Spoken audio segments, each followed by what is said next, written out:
नमस्कार दोस्तों, मैं देवेंद्र कुमार ताऊ रशिया वाले। आज फिर हाजिर है हम एक नए टॉपिक साइबर क्राइम और डिजिटल अरेस्ट क्या होता है इस बारे में चर्चा करने के लिए। हम चर्चा करेंगे advocate Shri Ashish Tiwari ji, high court advocate है ये, और इनसे हम आज मुलाकात कराते हैं आपकी। चलिए।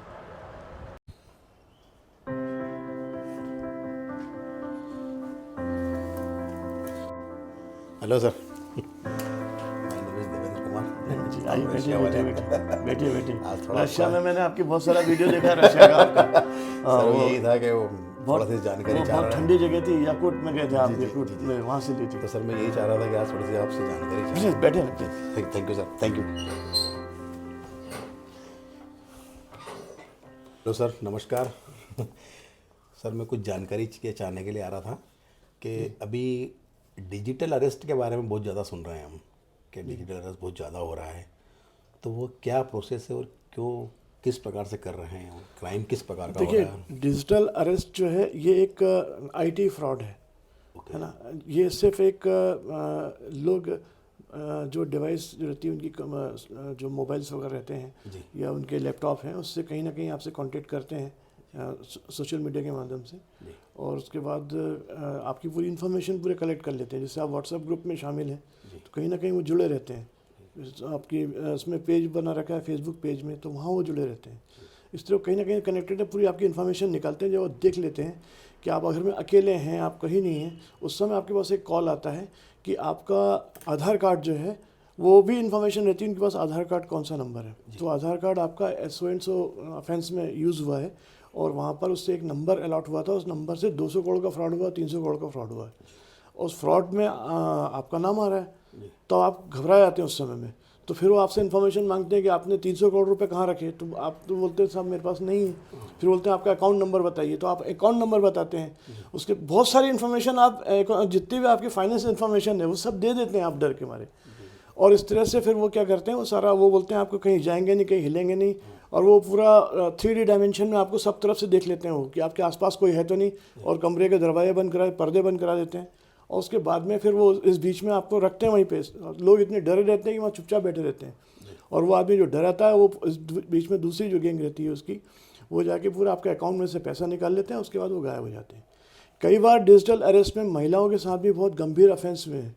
कई बार कुछ ऐसे आ गए लोग जो अपने आप को उन्होंने ऑफिसर बताया है, और महिलाओं से बोला अगर आप मतलब उनसे कुछ ऐसे वीडियो भी बनवा लिए उनसे, और वीडियो के बाद उनको ब्लैकमेल किया। तो डिजिटल अरेस्ट जैसी कोई चीज़ नहीं, गवर्नमेंट खुद आपको मैसेज कर रही है कि कोई डिजिटल अरेस्ट नहीं होता। कोई एसपी, आईजी या कोई सीबीआई या कोई ईडी की कोई आपके पास कॉल नहीं आता है। जिसको बुलाना होता है वो एक पुलिस वाला आपके पास में 41 का नोटिस देता है कि आप थाने आ जाइए, आपको पूछताछ करनी है। तो आप उस नोटिस को लीजिए, नोटिस को लेकर आप चले आइए थाने, आके पूछताछ जाइए। अदरवाइज कोई प्रोविजन हमारे यहाँ नहीं है कि आपको बुलाया जाएगा। ओके, जैसे मैंने बहुत सारा देखा है कि लोग बाग वीडियो बना रहे हैं कि आपका बच्चा अरेस्ट हो गया है ये करके, वो पुलिस की वर्दी में वीडियो बना आता है, कॉल आता है, तो वो सब सारे ही फ्रॉड है वो, मतलब? नहीं, इसमें सबसे इम्पोर्टेंट चीज़ ये है कि ये कॉल किसके पास आता है, एक महिला के पास आता है कि आप जब बच्चा कोचिंग में जाता है तो उसका मोबाइल बंद रहता है, और उस समय वो बच्चे को फ़ोन ला के बोलते थे कि आपका मोबाइल का वो अभी इन्फॉर्मेशन चेक हो रही है उसकी, तो आप मोबाइल का स्विच ऑफ रखना, और वो स्विच ऑफ रहता है। इस बीच में वो महिला को उनके पास पूरी इन्फॉर्मेशन रहती है कि महिला घर में अकेली है, थोड़ी सेंसिटिव लेडी है, या उसको जब कॉल आएगा उसके पास में तो घबरा जाएगी, और तुरंत में वो कुछ ना कुछ ऐसा कर देगी कि 2-2.5 लाख रुपए उससे वो वसूल लेते हैं। तो वो इसके लिए जनरल अवेयरनेस होना बहुत ज़रूरी है। लोग जैसे हम चर्चा करते हैं तो आपस में ये इन्फॉर्मेशन शेयर करें। जैसे शाम के टाइम बैठते हैं लोग या मिलते हैं, बात करते हैं, तो एक दूसरे को, खासकर घरेलू महिलाएं जो घर में रहती हैं, जिनके पास एक स्मार्टफोन होता है, वो जनरली इसलिए रहती है कि बेटा कहीं फॉरेन में है तो उससे वीडियो कॉल पर बात करना है जो भी, तो उससे उनको बचाना है, कि उनको बताना है कि अननोन कॉल को कभी नहीं करें, और जब भी कॉल आता है तो ऐसा इसके ऊपर ये हाथ रख के ही बात करें, कभी कैमरे पे हमेशा ओपन करके कभी किसी से बात नहीं करना चाहिए। क्योंकि आपका अगर उसने फेस ले लिया तो फेस ऐसी सी एप्लीकेशन है कि फेस से वो मतलब आपको लेके कहीं और इन्वॉल्व करके आपको से फ्रॉड कर सकते हैं। तो जैसे जैसे टेक्नोलॉजी बढ़ रही है, ऑफेंस करने वाले भी बढ़ रहे हैं। अब जैसे पहले चाकू छुरे से लूटपाट होती थी, आजकल नया हो गया डिजिटल अरेस्ट चालू, इस टाइप हाँ, के वर्ड यूज चालू कर दिया। हाँ, ये आजकल जो है थोड़ा सा नया मॉडिफाइड हो गया है। जी जी, मतलब आजकल लोग पढ़े लिखे आईटी इंजीनियर जैसे लोग जो हैं ये इस फ्रॉड में शामिल हैं कि आपकी पूरी इन्फॉर्मेशन, बैंक डिटेल्स पूरी निकाल रहे हैं, पूरी इन्फॉर्मेशन निकाल रहे हैं। तो इस तरह से चीज़ें। तो मतलब इसका कोई समाधान बस यही है कि अपन समाधान खुद ही जनरल बचें। अवेयरनेस है। आपको पब्लिक में, जैसे हम लोग, मैंने बताया कि अपनी इन्फॉर्मेशन शेयर करिए आप। अगर किसी के साथ कोई फ्रॉड होता है तो घबराए नहीं, 10-12 लोगों को बुला लो वहाँ पे, पूछताछ कर लो, बता दो उनसे कि ये ऐसा तो नहीं हुआ, ऐसा तो नहीं हुआ, वैसा नहीं हुआ। तो ये बहुत ज़रूरी है उसमें। तो सर दूसरा मेरा एक क्वेश्चन था कि आजकल लोग बाग बहुत जैसे ब्लैंक चेक लिख के दे देते हैं किसी को, और इस प्रकार का बहुत ज़्यादा फ्रॉड हो रहा है कि लोग बाग डराते हैं बाद में कि जैसे कुछ गुंडे हैं या कुछ किसी प्रकार के, अपन समझ सकते हैं बिजनेसमैन है तो वो अगर पेमेंट कर रहे हैं तो हाँ, ये एक चेक का सबसे बड़ी समस्या ये आ रही है कि आजकल लोग पैसा वसूलने के लिए अक्सर चेक ले लेते हैं। और थोड़ा सा अभी कुछ नई गाइडलाइंस जो आई हैं कि अगर चेक में आपके सिग्नेचर हैं तो वो प्रिजम्पशन में आता है कि आपने चेक तो दिया है पेमेंट के लिए। जब कोई आदमी जब कोई उसको रिक्वायरमेंट रहेगी पैसे की, तो आप जो अब वो क्या blank करता है check कि मांगे तो भले देंगे। 1 लाख रुपए लिए हो तो 10 लाख रुपए भर के लगाता है। जी जी जी। भले आप उसका अकाउंट में बुलाओ तो भी वो प्रिजम्पशन में आता है। तो यहाँ डरने की ज़रूरत नहीं है। यहाँ अगर आपने चेक किसी को दिया है, कोई ऐसी बात है, कोई आपने चेक दिया है, तो आप पहले चीज़ तो ब्लैंक चेक नहीं दें, है ना। उसके पीछे अगर आप सिक्योरिटी बतौर दे रहे हैं तो उस पर लिख दीजिए कि हम ये भुगतान होने के बाद में ये ऐसा ऐसा होगा, पीछे लिख दीजिए आप, या उसमें लिख दीजिए सिक्योरिटी बतौर चेक दे रहे हैं, पहली चीज़। दूसरी बात, वो चेक का जब मिसयूज़ करता है, वो जब आपके पास में चेक डिसन और होता है, जब आपका वहाँ से जैसे बाउंस होता है, तो आप उसको वहाँ इन्फॉर्मेशन निकालिए उसमें कि मेरा जो चेक है बैंक में गया हुआ है, तो वो इतनी बड़ी राशि का कैसे, मैंने कोई ट्रांजेक्शन ही नहीं है मेरा। तो उसकी तुरंत आप कंप्लेंट करिए पुलिस को, कंप्लेंट करिए, और कंप्लेंट के बाद में केस रजिस्टर्ड नहीं हो तो आप कोर्ट में परिवाद पेश करें, प्राइवेट कंप्लेंट। मतलब प्राइमा फेस से आपको ये सब करना है, क्योंकि जब उसका नोटिस आएगा कि चेक, वो डिमांड नोटिस आता है जो 138 का, तो उस नोटिस में आपकी रिप्लाई, आपको नोटिस रिसीव करके उसकी रिप्लाई प्रॉपर देनी है। और उसके बाद उसका वाद का कारण उत्पन्न होता है, परिवाद का कारण, कि इसके जो उसमें एक सबसे इंपॉर्टेंट चीज़ होती है, चेक बाउंस हुआ, चेक बाउंस का नोटिस दिया, नोटिस मिलने के बाद में उसने या तो पैसा दे दे या उसकी रिप्लाई दे।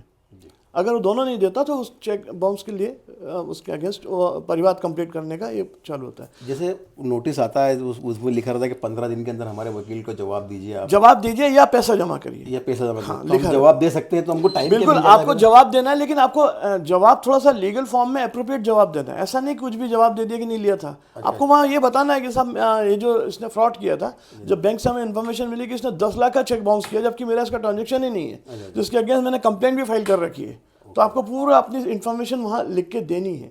क्योंकि जब वो कंप्लेंट फाइल करता है कोर्ट में, तो वो आपके वो जो रिप्लाई आती है उसको भी फाइल करता है, और रिप्लाई के आधार पे आप ये चैलेंज कर सकते हैं कि परिवार प्रस्तुत करने का कारण ही इस्टेब्लिश नहीं होता, साहब कैसे आपने इसको एंटरटेन करेंगे केस को, ये चीज़ होता है। और भी बहुत सारी चीज़ें हैं, और उसके अकाउंट की डिटेल्स भी निकाल कर, या वैसे आजकल चेक पे सिग्नेचर जो है सबसे इंपॉर्टेंट चीज़ होती है, सिग्नेचर के ऊपर ज़्यादा रहता है, कुछ ज़्यादा रहता है। मतलब दिक्कत ये है कि मैंने अगर किसी को पेमेंट ले रहा हूँ तो मैं मतलब उसको कोशिश करूँगा अमाउंट भर के ही दूंगा उसको। नहीं, आप प्रॉपर पूरा अमाउंट भर के ब्लैंक चेक नहीं दीजिए। ये तो गवर्नमेंट भी कह रही है, वो बैंक वाले भी बोलते हैं कि ब्लैंक चेक नहीं देना। अब एक चीज़ ऐसी आती है सर कि जैसे आदमी फंस जाता है, कोई आदमी जैसे पैसे की आवश्यकता रहती है तो वो तो बोलता नहीं भैया आप तो मेरे को ब्लैंक चेक ही दे दीजिए, तो फिर नहीं, आपने ब्लैंक चेक तो खैर नहीं देना चाहिए, तो खैर वो गलत चीज़ है। आप उसको ये लिख सकते हैं कि मतलब ये जो अमाउंट का चेक आपका ये है, और जो इंटरेस्ट का चेक है, जो भी इंटरेस्ट बनेगा उसके पीछे, चेक के पीछे लिख दीजिए उसके इंटरेस्ट बताओ। अच्छा, चेक के पीछे लिख देंगे तो वो भी अपना थोड़ा तो भी उसका डिफेंस बनेगा। वहाँ ए से मार्क होता है, वो चेक का वो जो सिग्नेचर है,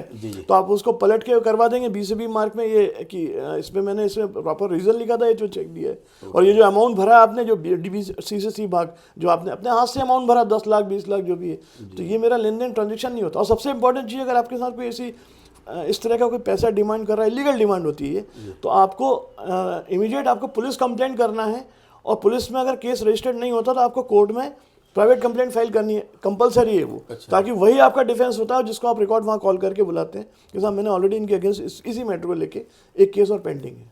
अच्छा, ये तो मेरा एक पक्ष हो गया। अब दूसरा पक्ष ये है कि मैंने मेरे दोस्त को पैसे दिए 2 लाख रुपए, अब मैंने ना उससे चेक लिया ना कुछ करा, तो मैं उसके खिलाफ कौन सा केस और कौन सी धारा में केस? देखिए, वो उसके संबंध में पहले जो हमारे आईपीसी में 315 का एक प्रोविज़न है जी, कि जो बताया हुआ, तो आप देखिए 2 टाइप के नेचर आते हैं, एक सिविल नेचर, एक क्रिमिनल नेचर। जी जी। मान लीजिए किसी ने पैसा उधार लिया है जी, है ना, उधार लिया है, तो वो सिविल नेचर में आता है कि भाई उसने मुझे पैसा इससे वसूल रहा मुझे, वो सिविल नेचर में आता है। अब अगर आपको ऐसा लग रहा है कि इसको मतलब क्रिमिनल ले आना है, तो आपको एक स्टोरी देनी होती है कि इसने मुझे एक फॉर एग्जांपल दोना पत्तल की फैक्ट्री मशीन डालने के लिए मुझसे पैसे लिए थे कि मैं मशीन ला के दे दूँगा, और पैसे नहीं दिए, तो वहाँ पर हमारा ये आईपीसी वाला जो जो भारतीय न्याय संहिता जो नहीं आ गई, तो वो उसमें आ जाते हैं उस कैटेगरी में। ओके। तो उसमें क्या होता है, वो क्रिमिनल ऑफेंस में आता है। अब चाहो तो उसमें भी इंटरटेन हो जाता हूँ। तो लेकिन हर चीज़ के लिए आपको ट्रांजैक्शन देना जरूरी है। तो अगर किसी को पैसे देते हैं तो ऑनलाइन पैसे दीजिए, या उसके आपके पास जो एप्लीकेशन है उससे पैसे डालिए आप। मतलब ये चेक से पेमेंट करिए या कुछ भी करिए, उसके अकाउंट में आपके पास में होना चाहिए मेरा पेमेंट। document आप रसीद ले लीजिए ना, लिख के 4 लाइन लिखवा के पैसे और रसीद टिकट ला के कि मैंने इतने रुपए इसके संबंध में दिए हैं और उसने प्राप्त किए हैं, तो वो इन्फॉर्मेशन होना चाहिए। सर तीसरा क्वेश्चन था कि अभी कुछ धाराएं परिवर्तित हुई है, तो वो कौन कौन सी धाराएं हैं जो थोड़ा सा देखिए, धाराओं जो हमारे में काम की चीज़ हो? धाराओं में कुछ परिवर्तन नहीं, ज़्यादा नहीं हुआ है। सिर्फ जैसे हमारे यहाँ पहले, बहुत पहले आईपीसी थी, बहुत पहले सीआरपीसी थी। ठीक है। उसके बाद में क्या हुआ कि जैसे कुछ ऐसे एक्ट बन गए, जैसे प्रिवेंशन ऑफ करप्शन एक्ट बन गया है ना, ये फूड एडल्ट्रेशन एक्ट बन गया, खाद्य अपमिश्रण अधिनियम, ये बहुत सारे एक्ट बन गए। तो उनमें जो धाराएं थी, वो जो 272 के बाद में आती थी जो धाराएं, या वो जो 166 167 के बाद में जो धाराएं आती थी जो अलग से जो, तो वो धाराएं क्या है, उनको कोर्ट ने निरसित कर दिया था। वहाँ पे लिखा आता था निरसित, तो वो लेकिन पड़ी हुई थी, ब्लैंक थी। तो वो धाराएं थी वहाँ पे, लेकिन ब्लैंक थी, उनको लिख दिया था निरसित, ऐसा करके रहती थी।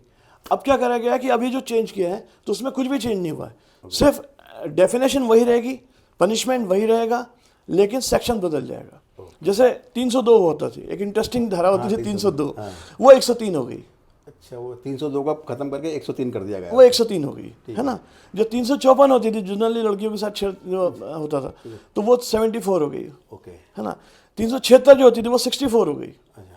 इसी तरह जो बेल एप्लीकेशन आपने देखा मूव होती थी, बेल एप्लीकेशन, जैसे मजिस्ट्रेट कोर्ट में जब मुलजिम गिरफ्तार होकर पेश होता था तो बेल होती थी 437, तो वो अब 480 BNSS जो होती है, भारतीय न्याय सुरक्षा संहिता, भारतीय नागरिक सुरक्षा संहिता, भारतीय न्याय संहिता आईपीसी, भारतीय नागरिक सुरक्षा संहिता सीआरपीसी। ऐसी 438 जो होती थी अग्रिम जमानत, अग्रिम जमानत जो होती थी, वो अग्रिम जमानत 482 में चली गई। 482 पहले इनहरिंग पावर ऑफ हाई कोर्ट था, जो हम FIR क्रैशमेंट वर्क ले आते थे, अब वो बदल गई उसके थे। तो इस तरह से थोड़ा सा चेंज, डेफिनेशन वही है, सिर्फ वो जो धाराएं जो कम करी ना, उसके कारण धाराएं ऊपर नीचे हो गई। एक छोटा सा जो क्वेश्चन है सर, हंसी मजाक वाला, 377 बंद हो गई क्या? नहीं, वो है ना अभी भी। अच्छा, वही मतलब उसको चेंज कर दिया गया है? नहीं, वो क्या है, देखिए वो जहाँ देखिए ऑफेंस कहाँ होता है, जबरदस्ती। ठीक है सर। जबरदस्ती कोई किसी के साथ क्राइम करेगा तो वो तो किसी हस्बैंड को भी राइट्स नहीं है कि वाइफ के साथ अपने साथ कोई ऐसा काम करे। जी। लेकिन 377 जो थी उसका मिसयूज हो रहा है 498A में। Okay sir. क्योंकि 498A Arnesh Kumar versus state के लाइट में 7 साल की जो उन्होंने छूट दी है अरेस्टी से, तो उसमें 498A में जमानत हो जाती थी यहाँ से। तो उसको आजकल नॉन बेलेबल करने के लिए वो 377 को बहुत यूज़ करते हैं लोग। अक्सर देखा होगा वो अभी वहीं मिल रही धारा। ठीक है, वो वैसे काफ़ी तो सर ये जानकारी काफ़ी अच्छी रही और थोड़ा सा हमको ये नॉलेज मिला है कि हम किसी चीज़ से घबराएं नहीं, सामना करें उस व्यक्ति को, और जो भी कुछ आगे प्रोसेस होती है उसको कार्रवाई करें। देखिए, कानून जनता की रक्षा के लिए, ठीक है, जनता को डराने के लिए नहीं है। ठीक है, आज मैं मेरे घर में बैठा, मैं सुरक्षित हूँ, मेरे घर में कोई घुस नहीं सकता, ठीक है ना। कोई घुसेगा तो वो ऑफेंस करता है मेरी परमिशन के बिना। तो कानून जो बनाया गया हमारी सुरक्षा, ट्रैफिक में जैसे लाल बत्ती रोकने के लिए बनी, इसलिए बनी कि किसी का एक्सीडेंट नहीं हो, सब लोग टाइम से निकले, टाइम से जाएं। वो उसको ब्रेक नहीं करना चाहिए, हमें हमेशा उसको तोड़ना नहीं चाहिए। और दूसरी चीज़ ये है कि न्यायालय क्यों बने हैं, ये बात सबको मालूम होना चाहिए। न्यायालय इसलिए नहीं बने सरकार के लिए, न्यायालय बने जनता और सरकार के बीच में, जो जनता के अधिकारों की रक्षा करने के लिए न्यायालय बने। इसलिए मुलजिम जब बंद होता है तो कोर्ट उससे बोलती है कि आप अपना वकील करके अपना डिफेंस इस्टेब्लिश करिए, आप जमानत का आवेदन लगाइए। अगर आपके पास कोई वकील नहीं खड़ा होता आपके लिए, तो शासन उसको वकील प्रोवाइड करता है। तो कानून और न्याय ऐसा नहीं कि बिल्कुल उसके लिए, जनता के हित के लिए बनी है ये चीज़ें। ठीक है सर। सबसे पहले चीज़ इंपॉर्टेंट, एक सबसे इंपॉर्टेंट है कि हमें आपस में बहुत सारे जो अभी जो फ्रॉड चल रहे हैं, उसके लिए आपस में सोसाइटी में पब्लिक मीटिंग में उस पर डिस्कशन होना चाहिए, ताकि घरेलू महिलाएं वो इस ऑफेंस में फंसे नहीं। ये सबसे इम्पोर्टेंट चीज़। हाँ, मतलब अपने परिवार को सुरक्षित रखें। सुरक्षित महिलाओं को जो घर में रहती महिलाएं, उनको बताना बहुत जरूरी है, उनको जानकारी होना चाहिए।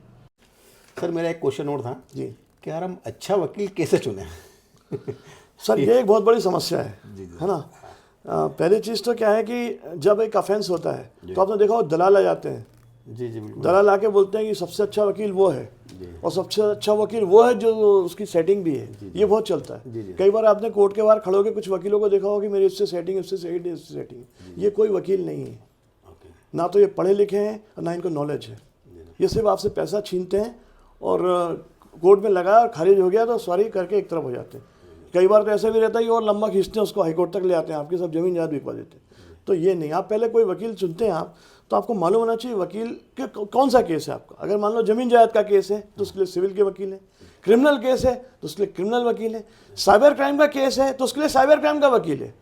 साइबर क्राइम के वकील अलग होते हैं, उनको साइबर जो 2005 जो हमारा इंफॉर्मेशन टेक्नोलॉजी का जो है एक्ट, उसका नॉलेज होता है उनको, क्योंकि उन्हें पता होता है कि इसमें CDR, बाइनरी कोड और ये जो एक्सेस पॉइंट नेम क्या होता है, ये सब नॉलेज होता है उनको।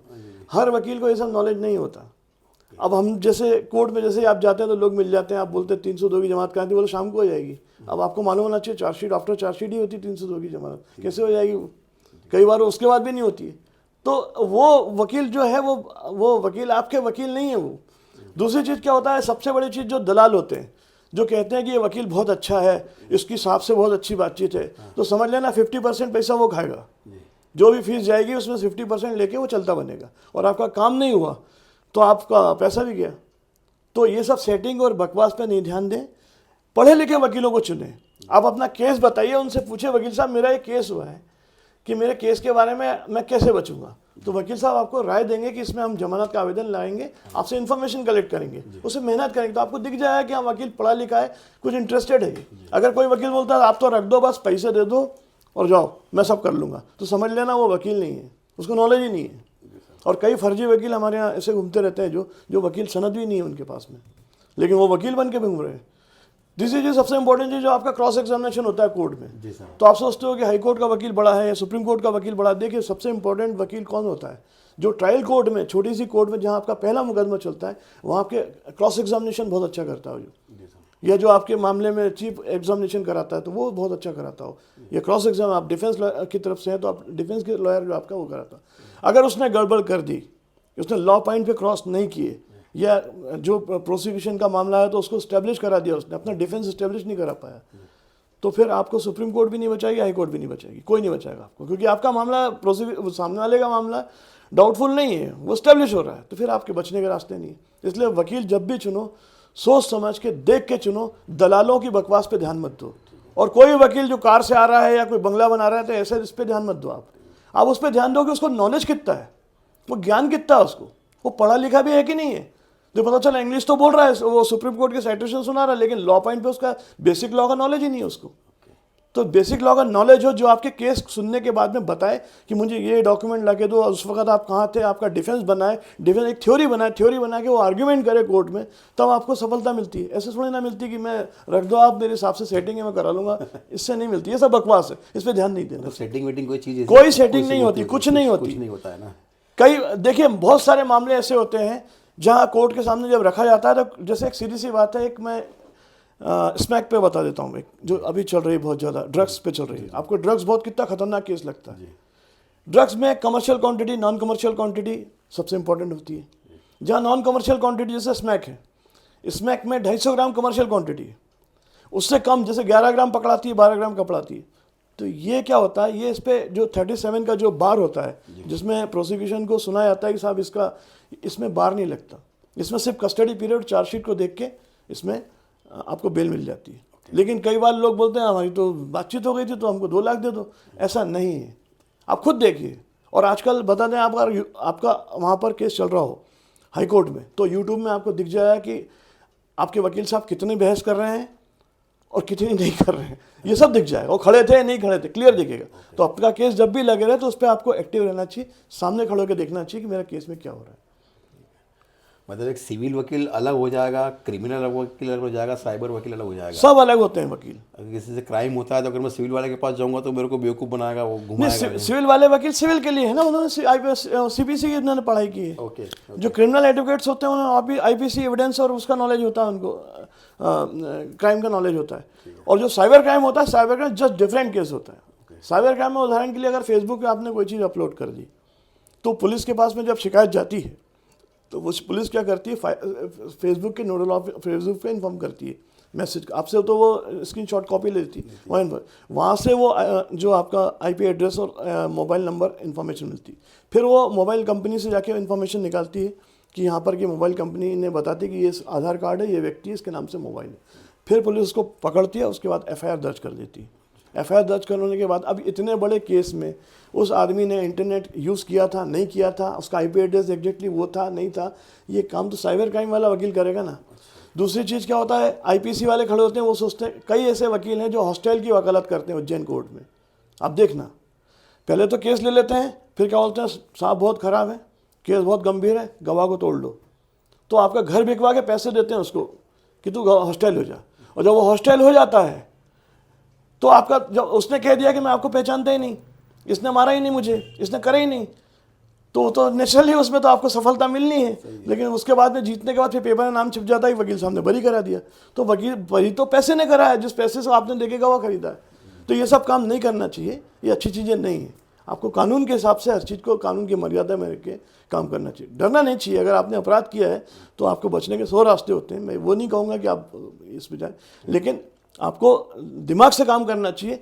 इस तरह से पैसे नहीं उड़ाना चाहिए जो उड़ाए जाते हैं आजकल, और आजकल ट्रेडिशन है ये बहुत ज़्यादा चल रन में है। ठीक ठीक, मतलब अच्छा वकील देख के आपको बात करिए उससे, वो आपके केस को सुनने के बाद अगर इंटेलिजेंट वकील होगा तो उसमें आपका डिफेंस इस्टेब्लिश करेगा, तब आपको लग जाएगा कि हाँ ये वकील है।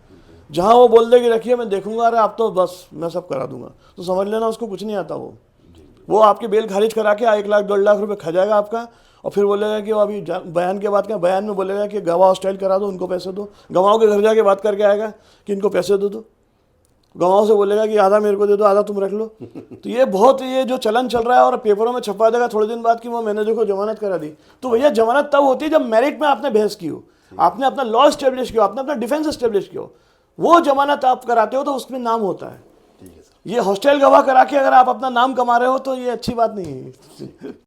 सर एक चीज़ और थी कि जैसे अभी मैंने न्यूज़ में देखा था कि लोग बाग रात को बर्थडे मनाते हैं, तभी पुलिस ने कि चंद लोगों का जुलूस भी निकाला है शायद, तो वो क्या है, मतलब क्या रात को बर्थडे मनाना? देखिए आजकल क्या होता है कि रील का ज़माना चल रहा है जी, जी। रील में दिखाने के लिए कोई रिवॉल्वर कैसा लेके, कोई ऐसा करके तार पे, बिजली के तार पे चल के बताते हैं। इसी तरह से एक ट्रेडिशन निकला है नया कि बर्थडे मनाते हैं, केक रखते हैं और तलवार से उसको काटते हैं। ओके ओके, बड़े स्टाइल से, और तलवार को भी ऐसा काटते हैं जैसे कोई बलि दे रहा हो।